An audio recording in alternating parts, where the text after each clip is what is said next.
Well, what is going on, everyone? Welcome back to Kitchen Table TCG. My name is Louie. I hope you're having yourself a fantastic day. Today, we're going to chat about store credit, cash offers, trade-in value at local game stores. This is a little bit of an awkward conversation to have with you, but I think it's also very important. It's something that I get asked 10 to 15 times a week via Messenger on our business account at Game Grove. What is your store credit or cash rate for trades on either Pokemon or Magic the Gathering? And sometimes people ask about other games. Our rates stay the same, but I wanted to talk about it. But I want to first off say this is a baseline. Okay, you have to have an answer as a business to that question. What is your rate?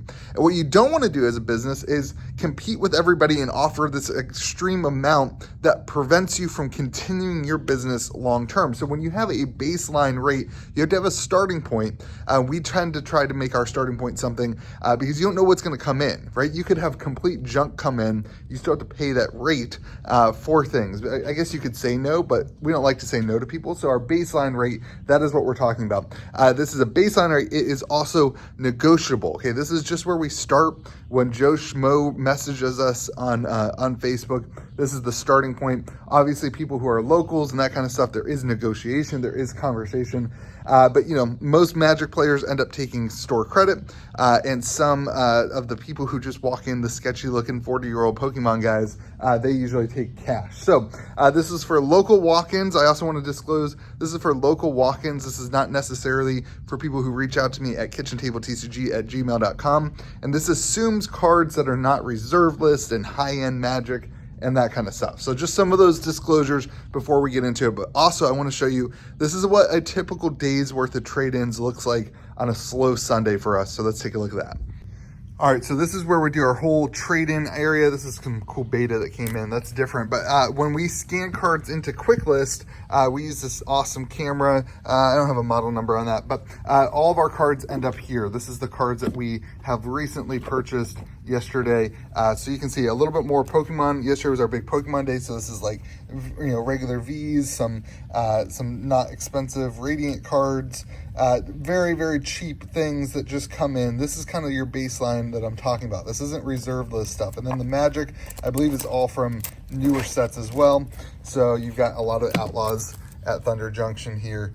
Again, no big, huge things, just typical Outlaws, current set stuff. And so that's the point. You have random things that come in and you can't control those things. I would love to buy nothing but Mox Diamonds all week at 70%. That would be awesome. I can't do that. Instead, I have to advertise a rate that makes sense for my business to buy all cards that come in, because you can't control the cards that come in, but you can control your rates to make it work. So we're going to take a look at this. I'm going to show you how I calculated our trade rates to make sure things work out.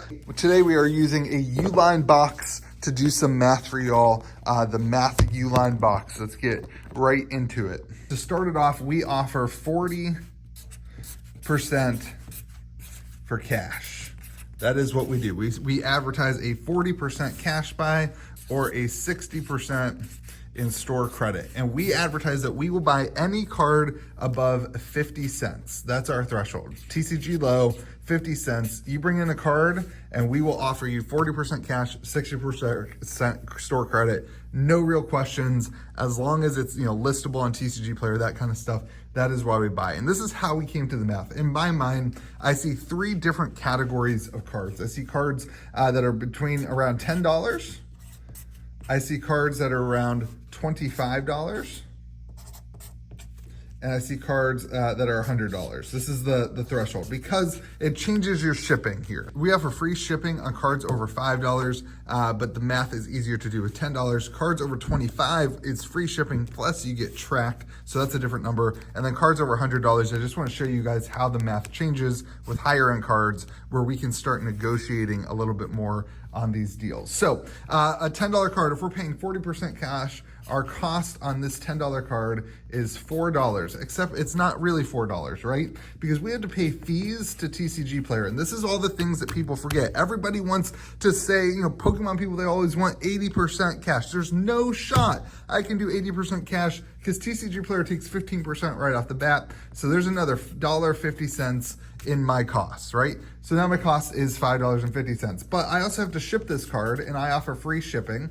So to ship it, a plain white envelope. This is how we ship our cards. We have these little things. You guys have seen my videos on how to ship cards. We're not going to get into it. But we print off the order, so there's paper involved. We put everything in a sleeve. We put everything in one of these cardboard chip mailers. We put the paper in there, we fold it, and we put a stamp on it. This is basically my cost. With the stamp, everything to cost and to ship something, it costs about $1.10. And then we'll get into the time that takes later, but I've calculated out the time, and I'll do that math later for you guys who want to do it. The time it takes to ship this card and to buy the card and to have an employee in the store that then will, you know, take the time to go through a 200 card order to process and buy it, to sort it, then somebody else has to ship it. The time that goes into a $10 card, I calculate out at 78 cents. That is what I have calculated is my cost. I would love to get this down, but time is hard to get down. You can't get more time. So that comes out to a total cost of $7.38 for that $10 card. $25 card, all right? So here we go. Cost is $10. Your fee there is $3.75. To ship it, we use a bubble mailer. So we don't reuse anything. We use a real bubble mailer that's, you know, in our colors and it looks good and whatever. We put it in a top loader and we put another bag, a team bag on that top loader to keep the card from moving around. And then we have to pay for a label. So a label costs around $4, all that other stuff of $4.50. It costs about $5 to ship a card, okay? And then again, the time, I'm not increasing the amount on the time. The time doesn't cost any more time to ship a $25 card than a $10 card. The time costs 78 cents. So your total here is $19.53 that we put into a $25 card. You get your fees, your shipping, your time. Now a $100 card, right? Your cost on that is $40. Your fee is going to be $15. TCG Player cleaning up on $100 cards from us. And shipping on that, you may have a little bit more shipping. It depends on where you are or what you're doing. If you do ship it with first class or whatever, I'm going to go ahead and put shipping at $8 because the more expensive the card, we'll do it. $100 is right on the line if we do first class or do tracking or whatever, or signature tracking, that kind of thing.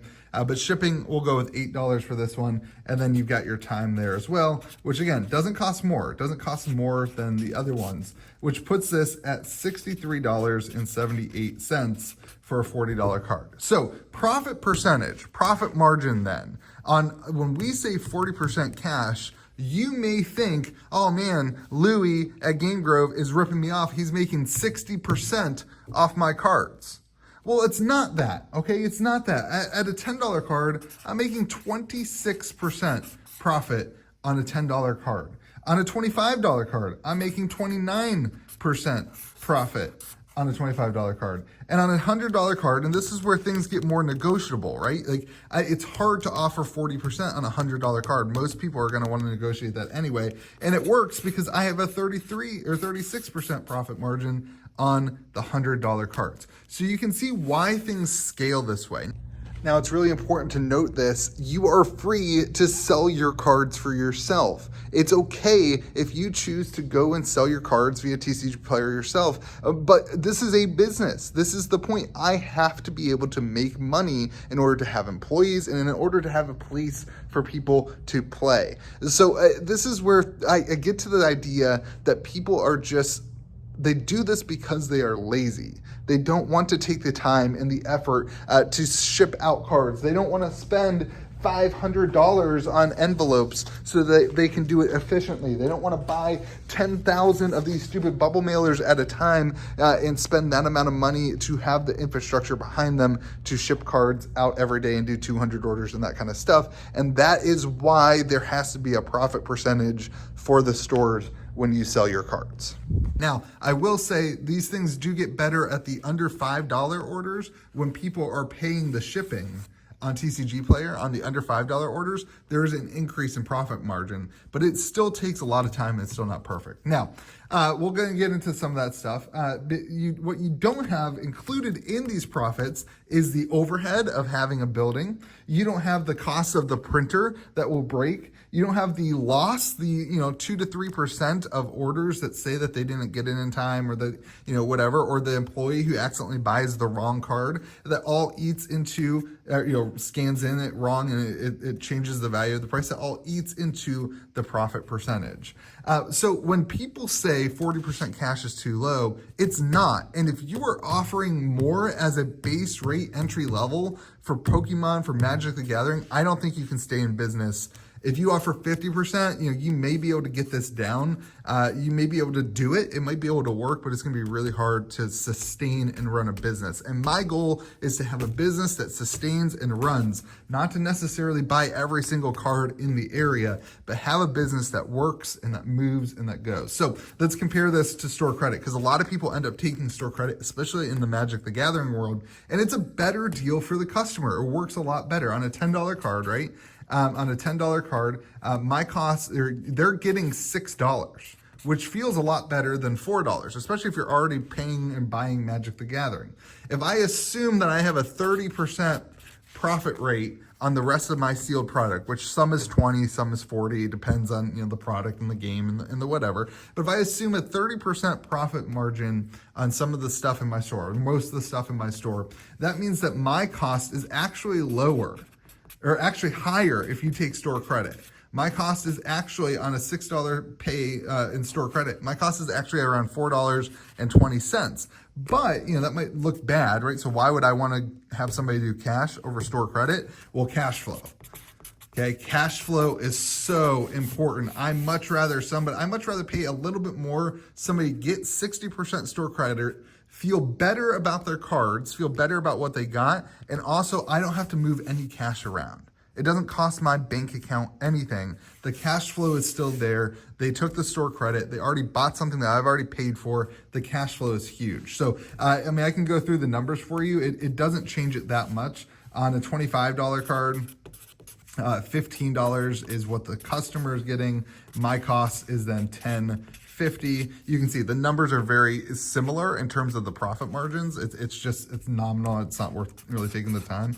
On a $100 card, they're going to get $60. Maybe they're getting another bundle or commander deck or something like that. My cost is $42. And then you can see that scales this way. So very important that you see here that stores who pay 40% cash, it's TCG Player who is making significant amounts of money. Really, they're just running their store and doing whatever. But there's a lot of other factors that go into a 40% cash offer. So if you're a store and you're offering more than this, you need to run the numbers and understand that it might not make sense. It might not work. Now, I will negotiate up with people, especially if it's in some of these higher end cards. I see a wiggle room of like 5 to 10% of wiggle room. But you guys got to keep in mind that what happens and why you need to have these advertisements is that people come in with complete crap all the time. And time is so important, okay? If somebody comes in with a 200 card order, right, or 200 card binder, it's going to take my employee 2 hours at least to sort through a 200 card binder, okay? Now, I'm talking like they've got to condition it, right? They've got to value it. They've got to put the cards in sleeves. They've got to sort it. They've got to make sure everything gets uploaded correctly. Even using QuickList on a 200 card order is going to take around 2 hours in the store of their time, right? And then I've done the math. We burn through around 200 orders with 2 employees working 8 hours, okay? That seems to be kind of what we are able to do. Maybe can be faster for other people, but that puts the total amount of time to buy a 200 card collection, and my calculation here, around 10 hours to process, purchase, ship a 200 card, 200 order type thing. That's kind of the math here. Okay, so if you have 10 hours that get put into this, and if you're paying, $10 to $15 an hour, I have to have a sustainable business and minimum wage going up and all that kind of stuff, and employees doing good, so they get raises and that kind of stuff. This means that my cost on buying a 200 card collection is $150. Okay, that is expensive. Time is so expensive, and sometimes we'll go through a 200 card order, or we'll go through a $200 collection and there's $50 worth of cards there. And the math doesn't math. Sometimes we'll go through a 200 card collection and they'll say, no, even though I agreed to the 40% cash or the 60% store credit, that's too low. I don't want to do it. So then we try to negotiate them and it doesn't work. And so then you just have wasted time. That's just wasted money. And all that gets pushed back in here. So when you see 30% profit margin, it's not actually that. It's not actually 30%. So I'm not complaining about things. I love this side of the business. This is what I want my store at Game Grove to be about, is buying and selling collections. I love the idea in trading card games that what we sell you actually has inherent value that you can then trade in and get more value back out of it, and you can win. I love it when somebody trades in for a $40 pack and pulls a $300 card and has a great day behind it. But I want you to see that a 40 to 50% profit margin, or 40 to 50% offer in cash, is not that crazy. And TCG Player takes a lot of it, and the time and energy and resources takes a lot of it. So that's the behind the scenes math. Let me know if you like videos like this, if you like that kind of stuff. Again, I'm not saying that it's bad. I'm saying that you can't be a store and offer 60, 70, 80% in cash. It just doesn't work. And if stores are going to do that, they're going to go out of business because the math doesn't math. It doesn't work. So that's a shout out to all the people in the Pokemon communities who are constantly saying, oh, you should be paying 80%, that kind of thing. It just doesn't work. It just does not work if you want to have a local place to play. This stuff gets expensive in terms of overhead and that kind of stuff. If you get rid of that and you're just doing it online, you may be able to get away with that 65, 70% thing, but I just don't think it works. So have yourselves a great day. Let me know what you think in the comment section below. We'll see you again next video.